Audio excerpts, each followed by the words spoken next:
CPI ఆవిర్భావ దినోత్సవాన్ని పురస్కరించుకొని జిల్లాలో వాడవాడల జెండా ఆవిష్కరణ కార్యక్రమాన్ని నిర్వహించుకోవడమే కాకుండా జిల్లా పార్టీ కార్యాలయం వద్ద ఈరోజు జెండా ఆవిష్కరణ కార్యక్రమాన్ని నిర్వహించడం జరుగుతూ ఉంది.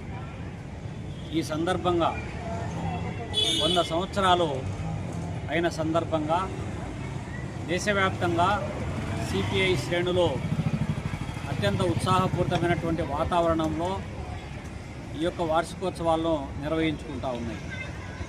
ఈ నేపథ్యంలో 100 సంవత్సరాల సుదీర్ఘ పోరాట చరిత్రలో దేశ స్వాతంత్ర్యం కోసం, దేశంలో అట్టడుగు బడుగు బలహీన వర్గాల కోసం, అణచివేత దోపిడీకి వ్యతిరేకంగా సమానత్వం కోసం, సామాజిక న్యాయం కోసం అనేక పోరాటాలు నిర్వహించినటువంటి భారత కమ్యూనిస్ట్ పార్టీ భూమి కోసం, భుక్తి కోసం, విముక్తి కోసం సాగినటువంటి వీరోచిత పోరాటాలలో అగ్రభాగాన్ని నిలబడినటువంటి ఎర్రజెండా కమ్యూనిస్ట్ పార్టీ సిపిఐ దేశంలో బ్యాంకుల జాతీయకరణ కోసం, రాజభరణాల రద్దు కోసం, వెట్టి చాకిరీ విముక్తి కోసం, అదేవిధంగా భూ సంస్కరణ చట్టం కోసం సాగించినటువంటి పార్టీ భారత కమ్యూనిస్ట్ పార్టీ.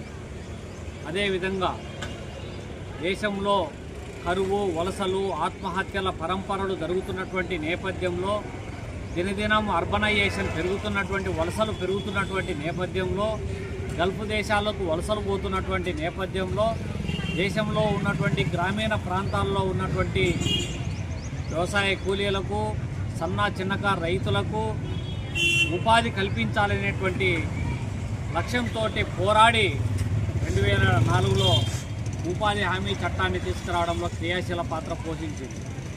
అదేవిధంగా సమాచార హక్కు చట్టం, ఆహార భద్రతా చట్టం, అటవీ హక్కుల చట్టం ఇత్యాది అంశాలలో క్రియాశీల పాత్ర పోషించినటువంటి పార్టీ సిపిఐ 100 సంవత్సరాల సుదీర్ఘ పోరాట చరిత్రలో అనేక విజయాలను సాధించడంలో, పాలక ప్రభుత్వాలను ప్రభావితం చేయడంలో అనేక పోరాటాలకు నేతృత్వం వహించినటువంటి కమ్యూనిస్ట్ పార్టీ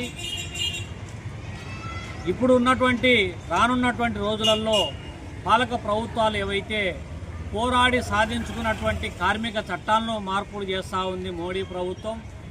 వ్యవసాయ రంగాన్ని కార్పొరేట్ కంపెనీలకు కట్టబెట్టాలని చూస్తూ ఉంది. భూములను కట్టబెట్టడంలోనే భాగంగానే ఇవాళ వక్ఫ్ బోర్డు చట్ట సవరణ చేస్తూ ఉంది. ఆపరేషన్ కగారు పేరుతోటి అటవీ సంపదను కొల్లగొట్టడానికి, ఖనిజ సంపదను కార్పొరేట్ కంపెనీలకు కట్టబెట్టడానికి, ఆదివాసీల పైన,